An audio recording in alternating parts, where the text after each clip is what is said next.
There exist records that were never meant to be found.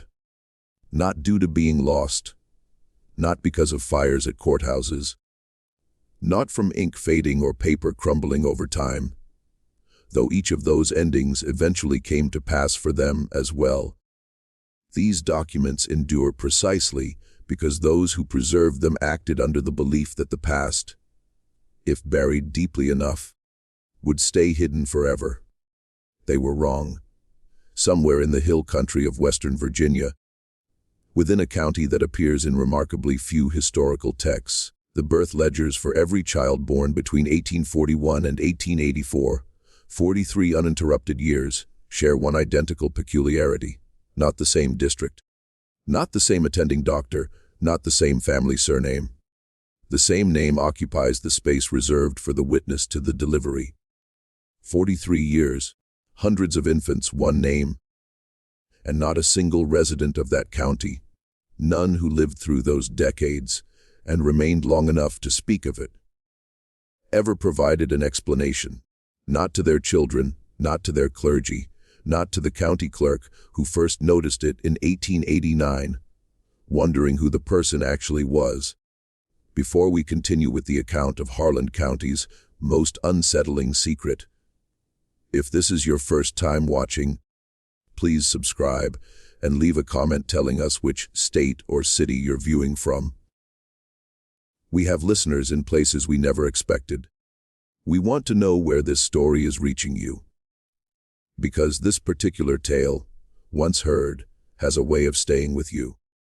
To understand what those birth registrations meant and why their revelation instilled a quiet dread throughout every family still rooted in that region of Virginia, you must first grasp what life was like in the hill country during the years after 1840.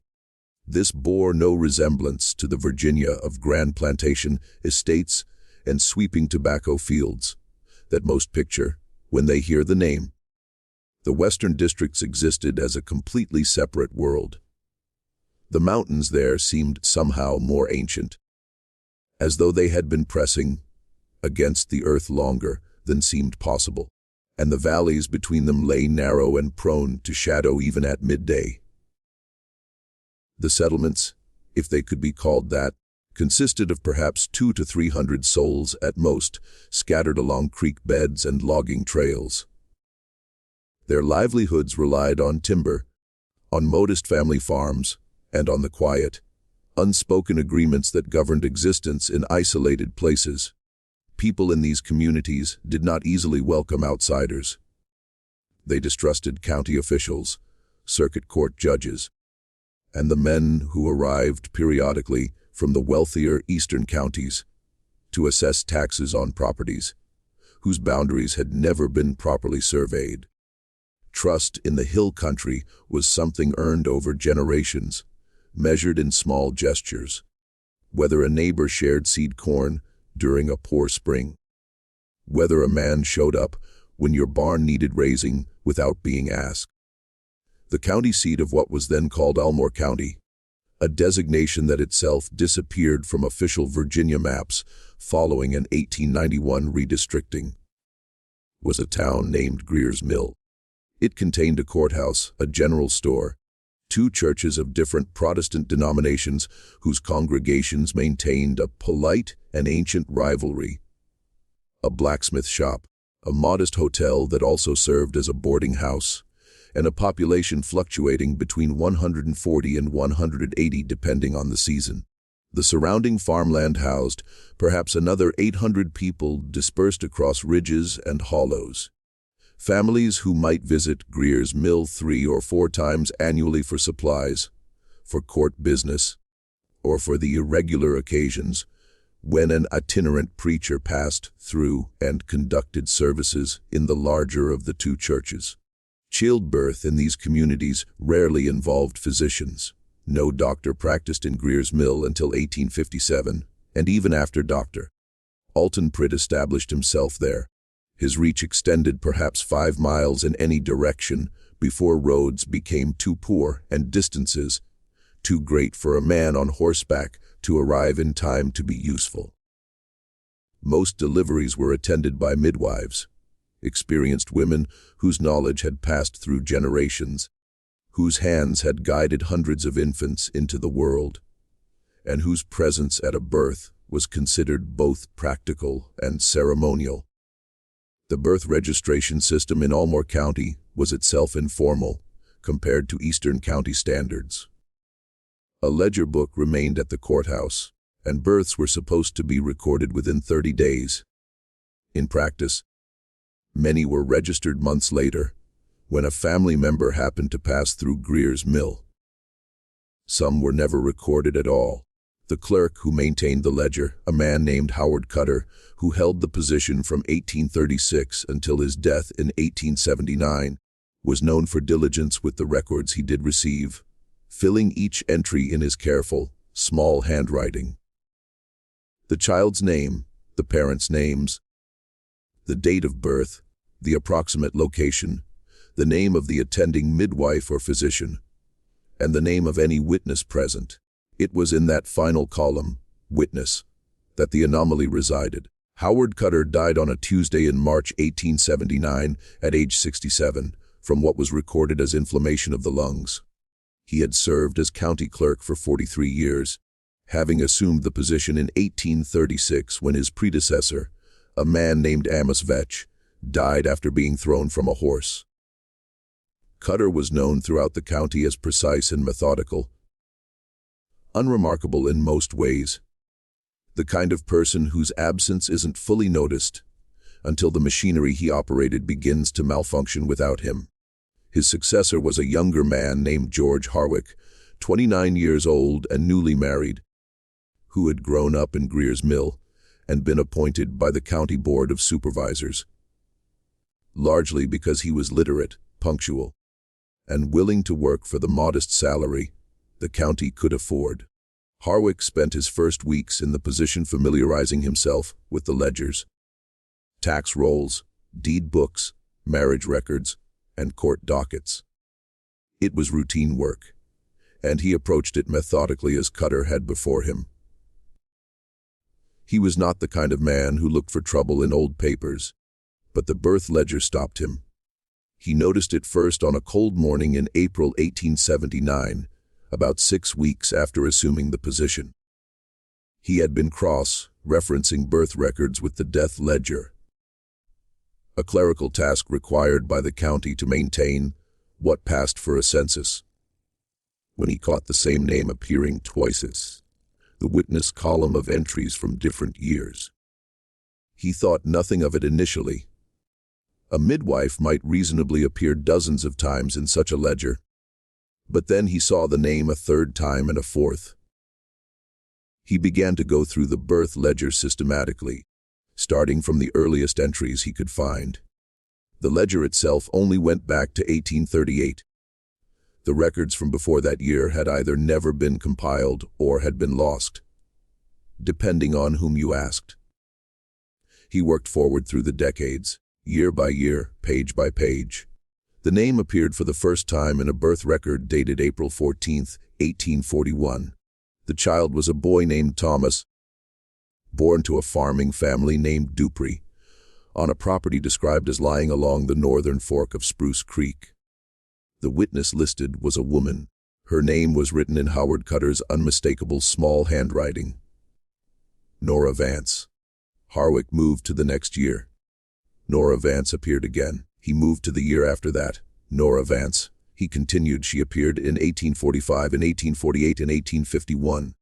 She appeared in records from the northern end of the county and from the southern end, which were separated by nearly 30 miles of rough terrain.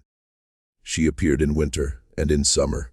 She appeared in years when the county had a practicing midwife on record, and in years when it did not.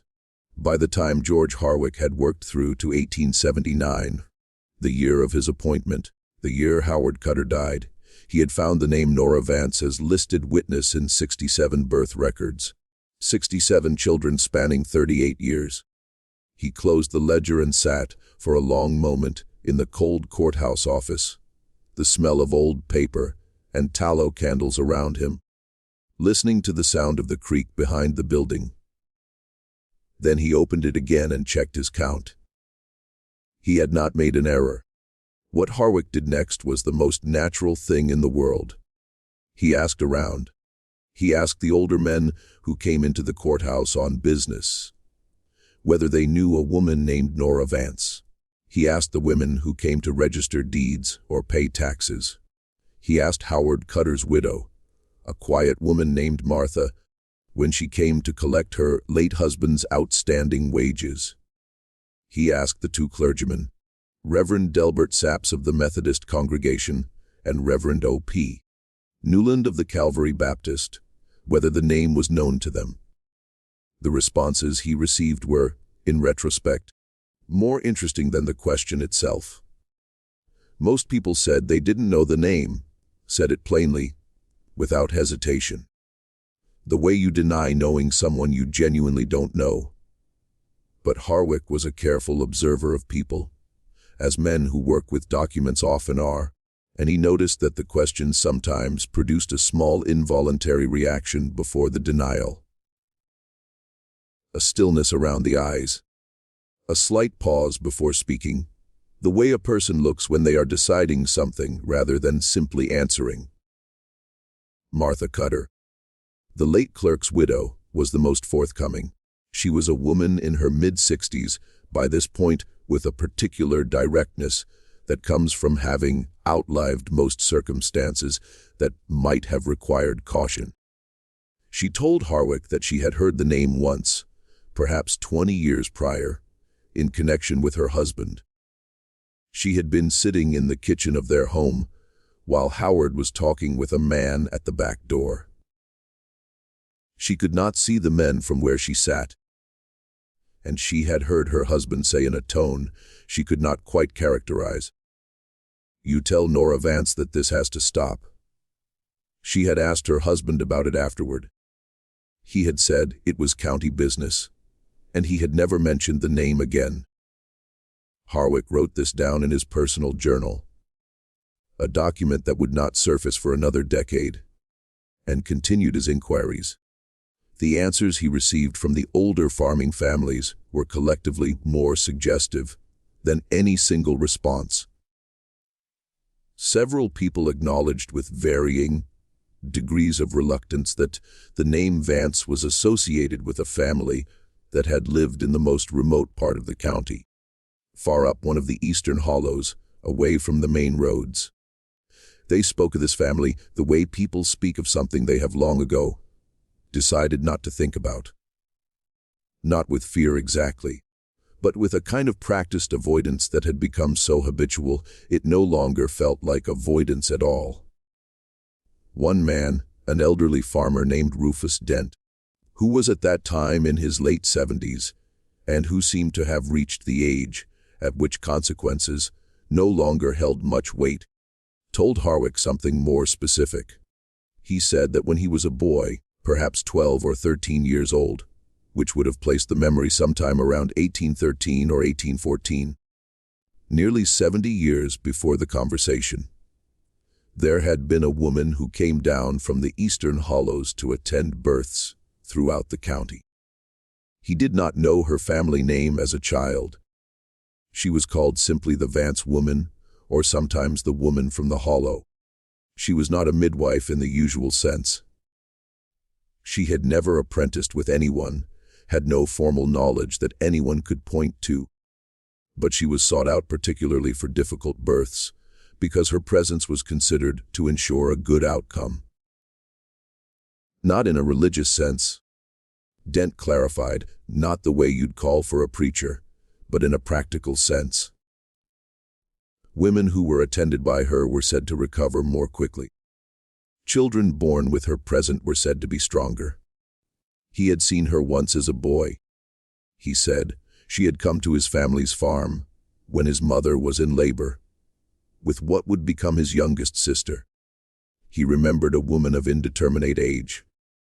He had perceived her as old at the time, but he acknowledged that as a child he had perceived most adults as old, with dark eyes and unhurried manner, and hands that he had found, even at 12, somehow deeply unsettling without being able to say exactly why.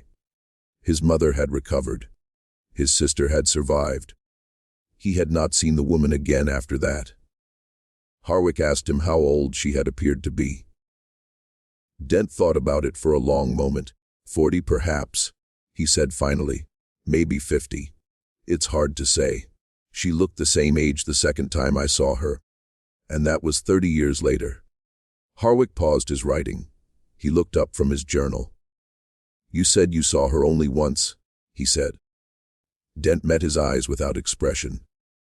I was wrong about that, he said. George Harwick was not by nature a man given to superstition. He had been educated at a small academy in the eastern part of the state, had read his share of Enlightenment philosophy, and believed in the practical, unsentimental way of men who work with documents and numbers, that most apparent mysteries had explanations rooted in human behavior, in deception, in coincidence, in the ordinary failures of memory and record-keeping. But the longer he spent with the birth ledger, the more difficult it became to maintain that posture. The records themselves were the problem. Howard Cutter had been methodical, and the entries reflected that. The handwriting in the witness column was consistent over the decades, showing only the slight deterioration that came with age. The name Nora Vance was not in most of the entries an unusual or prominent detail. It appeared as one piece of information among several written in the same careful hand, as the names of the parents and the dates of the births. This was not a name that someone had added later, inserted to create an effect. It was simply there, embedded in the fabric of the records as naturally as any other detail. More troubling was the geography. Harwick had over the weeks, following his initial discovery, begun plotting the locations of the recorded births on a rough map of the county that he kept pinned to the courthouse wall. The properties described in the records were scattered across a vast area, from the creek bottoms near Greer's Mill to the high farms along the ridge roads, from the northern boundary of the county near the settlement, called Bone Lick, to the remote southeastern hollows where the last of the old-growth timber still stood. Many of these locations were separated by distances that would have required, in the road conditions of the 1840s and 1850s, a full day's hard travel on horseback. The records showed on more than 20 occasions births attended by Nora Vance that occurred within a week of each other in locations that were, by the roughest calculation, 15 to 25 miles apart. This was not impossible. A person could travel those distances, but a midwife would not travel that way. Not routinely, not across decades. Not at the pace these records suggested.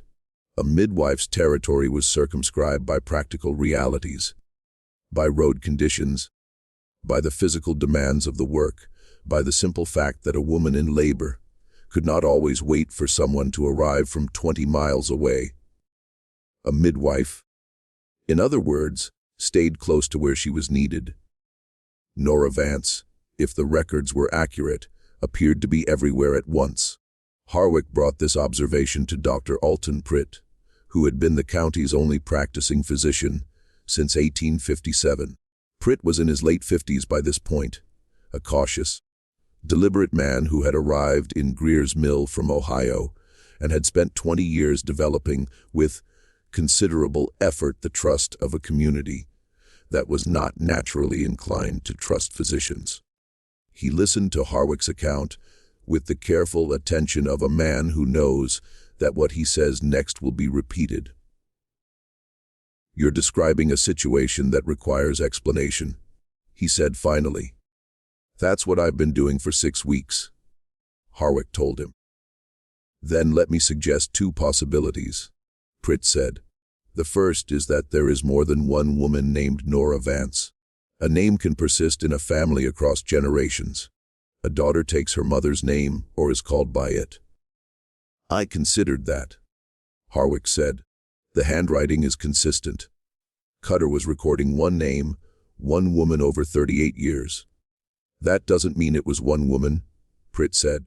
It means Cutter believed it was one woman, or was told it was one woman. Harwick was quiet for a moment. What's the second possibility? He asked. Pritt looked at him steadily. That Howard Cutter knew exactly what he was doing, he said, and that whatever arrangement he had with the Vance family was the kind of arrangement that is made once, kept carefully, and never discussed.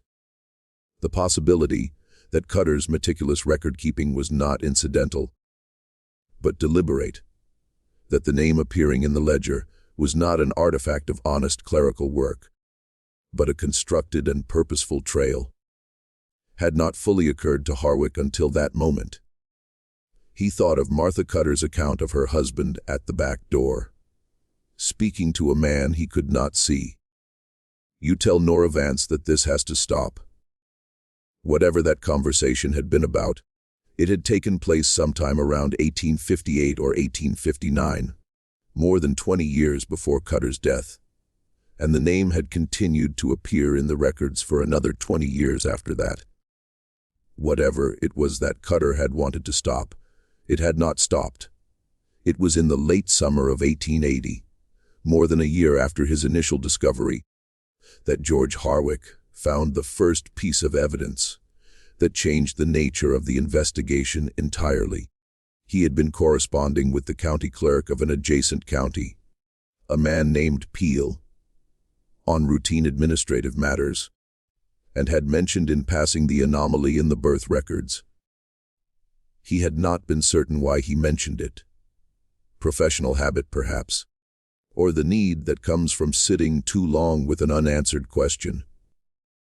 Peel's response arrived 3 weeks later, written in a hand that seemed to Harwick slightly less steady than Peel's usual correspondence.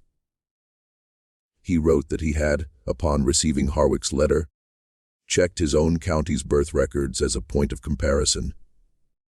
The name Nora Vance appeared in those records too, not as frequently, 6 times between 1843 and 1867, but it was there in the same position, the witness column, in the same form.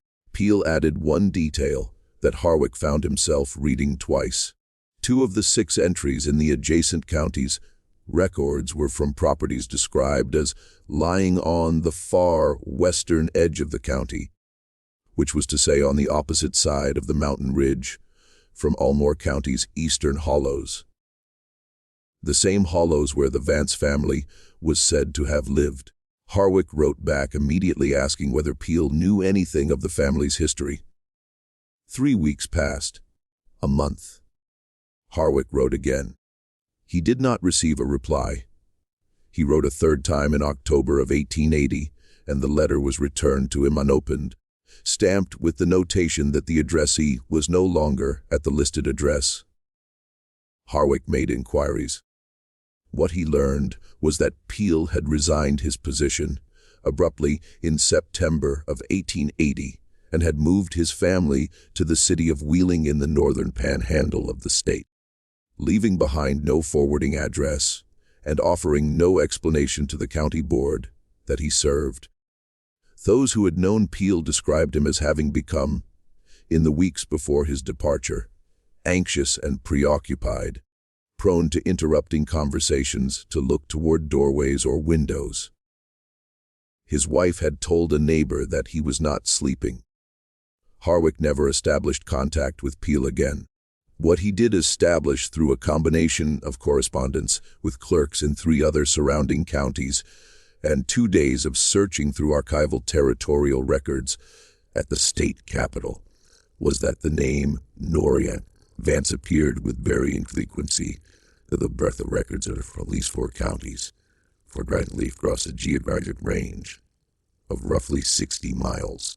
The earliest appearance he could find was in a record from 1829, 51 years before the day he sat at his desk in the Greer's Mill courthouse staring at that figure. In the spring of 1881, George Harwick did something that in retrospect he would describe in his journal as the most consequential decision of his adult life.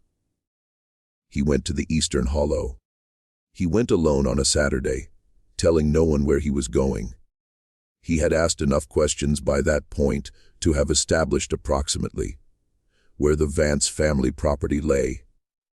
Far up along a tributary of Spruce Creek, past the point where the maintained road ended, and the track became a path of packed earth and exposed root. He had been told by one of the older farmers, who had eventually become willing to speak about the subject, that there was a house up there. Had been a house at least as of 20 or 30 years prior. Whether it was still inhabited, the farmer could not say.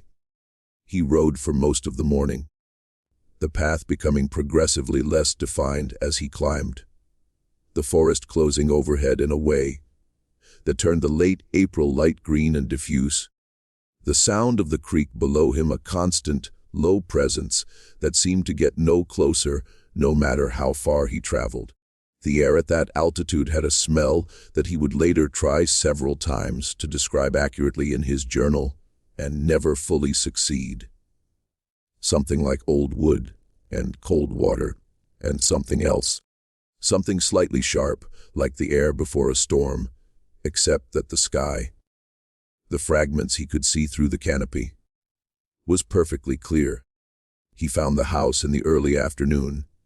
It was smaller than he had expected, a 2-room cabin of hewn timber, old enough that the wood had gone almost black with age, set back from the path in a flat clearing that someone had at some point deliberately leveled out of the hillside. There was a kitchen garden in the rear, recently turned, a wood pile neatly stacked beside the south wall, smoke from the chimney, thin and pale in the bright spring air. Someone was home. He dismounted and stood for a moment at the edge of the clearing, aware of how quiet it was. Not the silence of absence, but the silence of attention, the particular quality of stillness that you feel when you know you are being watched. He had experienced that feeling before in legal situations, when the counterparty knew more than they were showing. He recognized it here. He called out. He announced himself as the county clerk of Almore County, said that he was there on official business, and asked whether anyone was present. After a moment, the door of the cabin opened. The woman who appeared in the doorway was not what he had expected, though he could not have said precisely what he had expected. She was not old, or rather, she did not appear old. She was perhaps 40 years of age, perhaps a few years more, with dark hair pulled back and eyes that were neither hostile nor welcoming. She stood in the doorway with the quality of someone who has decided before answering the door exactly how much of themselves they intend to reveal. "Mr. Harwick," she said. He had not told her his name. He would remember this for the rest of his life, that she had said his name before he said hers. "You know who I am," he said. "Word travels," she said simply. "You've been asking questions about me for a year." He was silent for a moment, recalibrating. "Then you know what I want to ask," he said. She regarded him with that same careful, measured quality. "Come in," she said. "I'll put water on."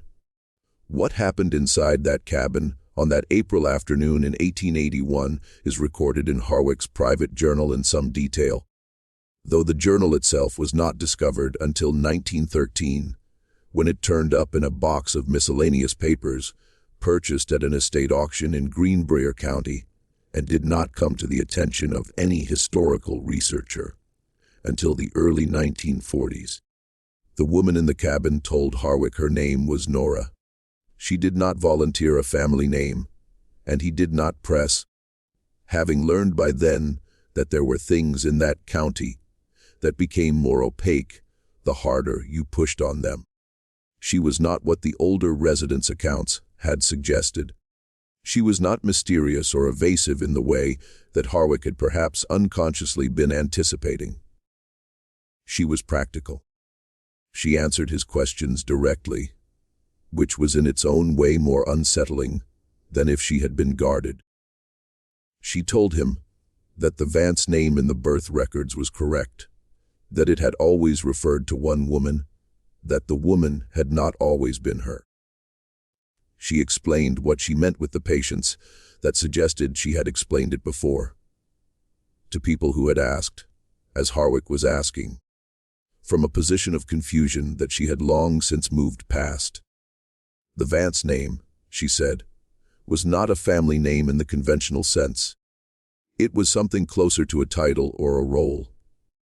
There had always been a Vance in that hollow, and the role of the Vance, as she put it without apparent self-consciousness, was to attend births throughout the region. Why? He asked. She was quiet for a moment. Because someone has to know, she said. He asked what that meant. What was it that had to be known? She looked at him with the expression of a person deciding how much trust is warranted. The record that Mr. Cutter kept, she said finally, was not the only record. This was the center of it. This was the thing that George Harwick had been circling for 18 months without knowing it. The Vance women had kept their own records. Had kept them, by the account that the woman in the hollow gave to Harwick that afternoon, for as far back as anyone in the family could trace, which was to say further back than the county's official records, went further back than the courthouse ledgers, further back than the earliest territorial surveys. What kind of records? Birth records, she said, but not the kind the county kept. The county recorded names, dates, locations. The Vance records recorded something different.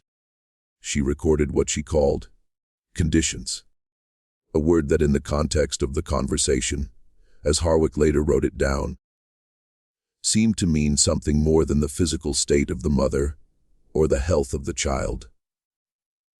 The conditions of the birth in a broader sense. Who was present? What was said? What debts existed between families, and how those debts bore on the circumstances of the birth? Who the father was in cases where the official record named someone other than the biological father? Who the child resembled? Harwick wrote in his journal that he sat with this for a long moment before responding. Then he asked, why would someone keep records like that? The woman looked at him with something that might have been in another context amusement. Why do you keep records? She said. He said, because the county requires it.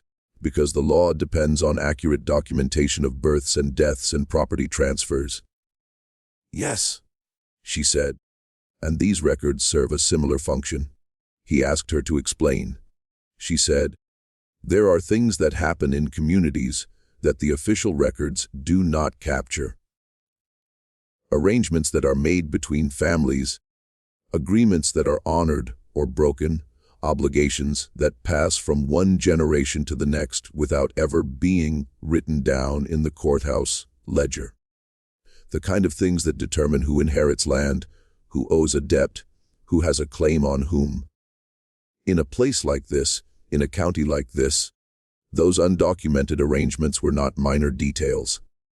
They were the actual architecture of how people lived. The Vance records, she said, were an accounting of that architecture. Harwick asked the obvious question. He asked why the official county records bore the Vance name as witness. Why had Cutter for nearly 40 years been writing that name in the ledger? She was quiet for a moment. The fire in the hearth made a sound. The thin thread of smoke rose from the chimney outside. Because he was one of the people who needed things not to be in the official record. She said this was the claim that Harwick found most difficult to absorb, and which he spent the most time examining in the pages of his journal. Howard Cutter had been county clerk for 43 years. He was known as a meticulous and honest man. His official record was by all accounts clean. The ledgers he kept were accurate and carefully maintained, and there was no suggestion in any account that Harwick had gathered that Cutter had engaged in any of the corruption that was common in rural county governance of that era. No sale of favorable assessments. No manipulation of land records, no embezzlement of tax revenues. But the woman in the hollow made a different kind of claim. She did not say that Cutter was corrupt.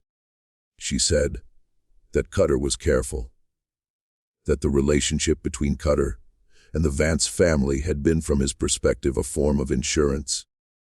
By recording the Vance name in the birth ledger, he was acknowledging in an oblique and deniable way that the Vance women existed and that their records existed. This acknowledgement served in the logic of the arrangement as a kind of guarantee, a signal to anyone who knew how to read it that the official records and the Vance records were in alignment, that nothing in the courthouse ledger contradicted what the hollow ledger contained. Why would a county clerk want such a guarantee? Because, she said, Howard Cutter had a secret that the Vance records documented. She did not tell Harwick what the secret was. She said only that it was the kind of secret that required the official record to be maintained with particular care, and that Cutter had understood from very early in his tenure that the best protection for a man who needed official records to be trusted was to be himself genuinely trustworthy. Harwick asked, was this secret something that could harm people who were still living? She considered this for a long moment. It's already harmed some of them, she said quietly. The ones who are still living chose to keep it. He asked who they were. She did not answer. He asked a different question. He asked how many families in the county had entries in the Vance ledger that differed in significant ways from what the official record contained. She looked at him steadily. Enough, she said. You should think carefully about what you do with that question. George Harwick rode back down from the hollow in the late afternoon, the sun slanting through the trees and throwing long shadows across the path. He did not look back. He had the distinct sense, which he recorded in his journal with a precision that suggests he was trying to fix it accurately, even as he experienced it, that the clearing behind him had become empty the moment he turned away from it. He did not go to the hollow again. What he did over the following months was more cautious, and in its way more revealing than a second visit might have been. He paid close attention to the community around him. He watched specifically for evidence of what he had been told, for signs in the behavior of the older families, of the kind of undocumented architecture that the woman in the hollow had described.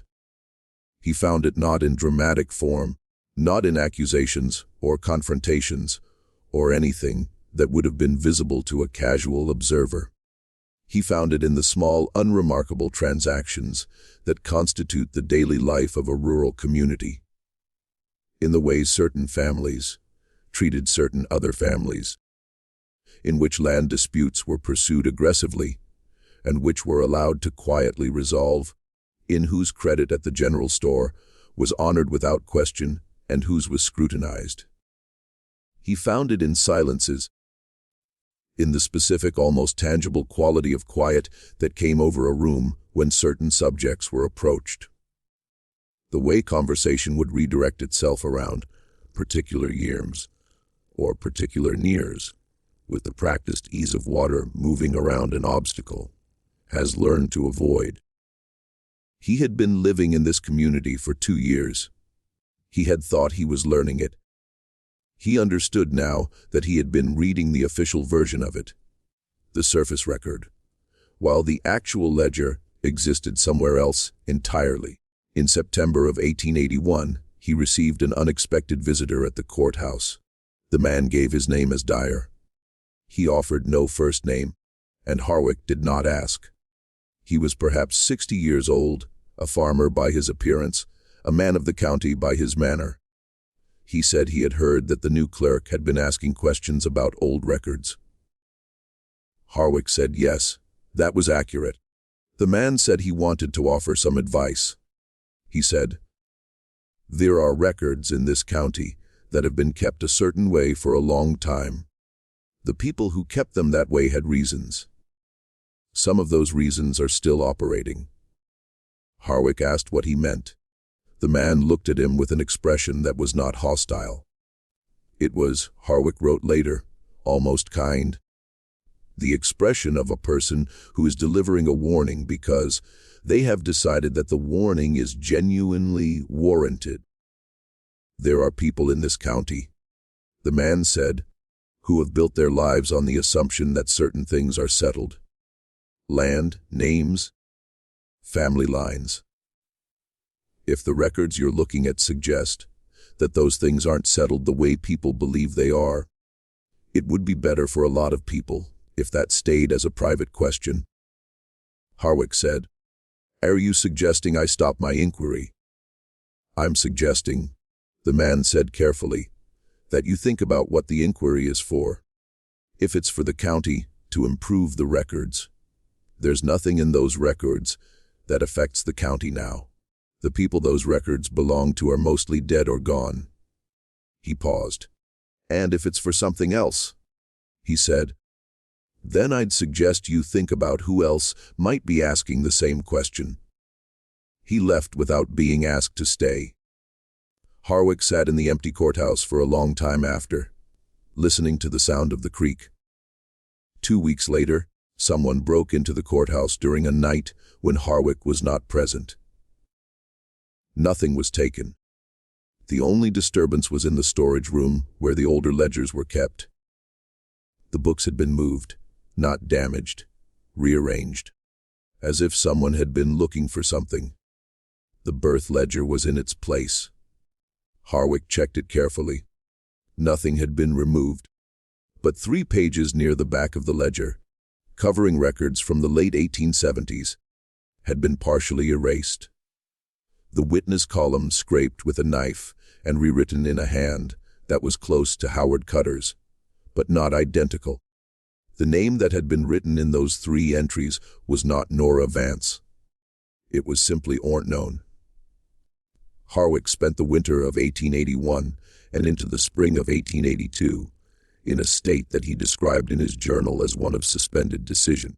He had information, fragmentary secondhand, partially verified, that suggested the official record of the county's history was a carefully maintained fiction built over a structure of private knowledge. He could not prove this. He could not name names. He could not produce the document, the Vance ledger. That would have made the matter concrete. He could also not unhear what the woman in the hollow had told him. In April of 1882, he received a letter. It bore no return address and had been left not mailed in the courthouse mail slot, which meant that whoever wrote it had come to Greer's Mill and delivered it by hand. The letter was brief. It read, in its entirety, "There are 47 entries in the county birth record bearing the Vance name that do not match the Vance ledger. Of those 47, 11 concern children whose recorded parentage is incorrect. Of those 11, 4 concern families that still hold significant property in this county. The names of those families are known to you.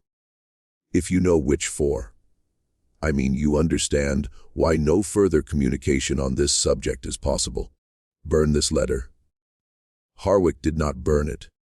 He kept it folded inside the back cover of his journal, where it remained for 30 years until the journal itself was sold at auction. He did not act on it. He did not act because he understood the situation with a clarity that had taken him nearly 3 years to achieve. The Vance records were not a weapon and had never been intended as one. They were, as the woman had said, an accounting, a parallel record of the true structure of the community, maintained not for the purpose of exposure, but for the purpose of stability. The person who had written that letter was not trying to provoke him into action.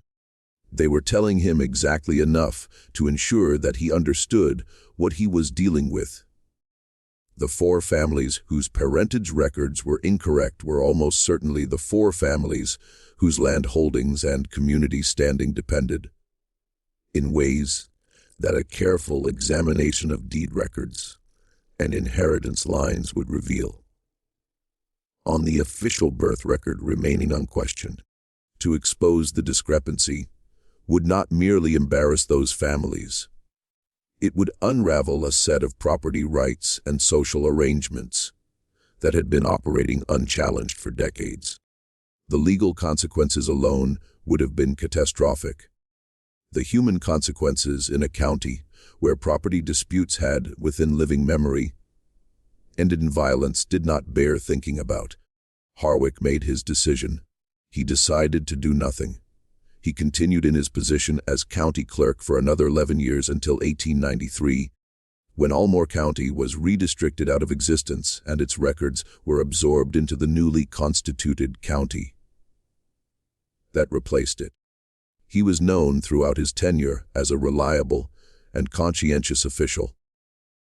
The birth ledger was transferred along with all other county records to the new county courthouse. The erased pages remained as they were. He never went back to the Eastern Hollow. He never tried to contact the woman again. He never tried to find the Vance ledger. In the final entry of his journal, written in 1913 and dated simply March, he wrote, "I do not know if she is still there. I do not know if there is still a Vance in that hollow keeping the other record. I do not know, and I have made my peace with not knowing. A man in my position handles documents. What those documents represent and what they conceal, what they protect, what they would destroy if they were read differently, is not always a thing a county clerk is meant to understand." Howard Cutter understood this. I understood it later than he did. Perhaps that is the difference between a man who spends 40 years in a place and one who spends only 14. But there is one thing I know that I have always known. From the moment she said my name in that doorway, before I had spoken a word, she was not surprised to see me. She had been waiting, and I have spent 30 years wondering what she was waiting for, and whether whatever it was ever arrived. The Harwick Journal surfaced publicly in 1943, when a historian named Cecil Abbott at a small college in the Shenandoah Valley published an account of it in a regional adjunct journal. Abbott had come across the journal as part of a larger project researching Civil War administrative records in the Virginia mountain counties, and the Vance anomaly, as he called it in his article, occupied about 4 pages of a 22-page paper on clerical record-keeping practices. His article attracted almost no attention at the time. The country was at war, and academic papers on 19th century county administration were not widely read in any period. But Abbott had done something that Harwick had not. He had tried in a limited way to locate the Vance ledger. He had not found it. What he had found, and recorded in 4 additional pages that he ultimately did not include in the published article, and which came to light only when his own papers were donated to the College Archive in 1971, was a pattern of absence that he found more significant than any presence could have been. In the late 1880s and early 1890s, following the redistricting of Almore County, several legal proceedings had taken place in the new county courthouse that bore, in Abbott's reading, the unmistakable marks of the kind of property dispute that would result from the correction of an incorrect birth record. None of these proceedings mentioned Vance or the birth ledger, or anything that could be directly connected to the situation Harwick had described, but they were there, quiet, unremarkable court actions settled out of the public record with a swiftness that suggested private agreement rather than legal resolution. Abbott wrote in his unpublished notes, "The most interesting aspect of these proceedings is not their outcome, which in each case favored the established holder of the property in question, but their timing. They cluster in the years 1887 to 1893, precisely the period during which the redistricting would have brought new eyes to old records. Someone with knowledge of the birth ledger anomaly was in these years, systematically protecting the families in question from legal challenge. That person had to have access to both the official records and the Vance records. That person, or the family of that person, is still in this county. He did not name who he believed that person to be. His notes did not go further. When asked in a letter from a colleague in 1952 whether he had pursued the matter after the war, Abbott wrote back a single paragraph. I had occasion to visit the county in 1948 while researching a separate project. I made inquiries about a Vance family in the Eastern Hill Country. I was told by 3 separate individuals, and with a uniformity that suggested coordination, that no Vance family had ever lived in that area, and that the name did not appear in any local record. I thought about what Harwick had written, that the woman knew his name before he spoke it, and that she had been waiting. I did not go up the hollow. I think that was the correct decision. What remained in the end was what always remains in cases like this. Not evidence, but shape. The shape of a secret pressed into the available record, like the impression of a leaf in old stone. The birth ledger from Almore County, the original document bearing Howard Cutter's handwriting, and the 67 entries marked with the name Nora Vance, was transferred to the state archives during a records consolidation project in the 1920s. It can be examined today, or could be examined when the archive was known to be accessible in the mid-20th century before the relevant section was moved to off-site storage pending a renovation that, if the available information is accurate, was never completed.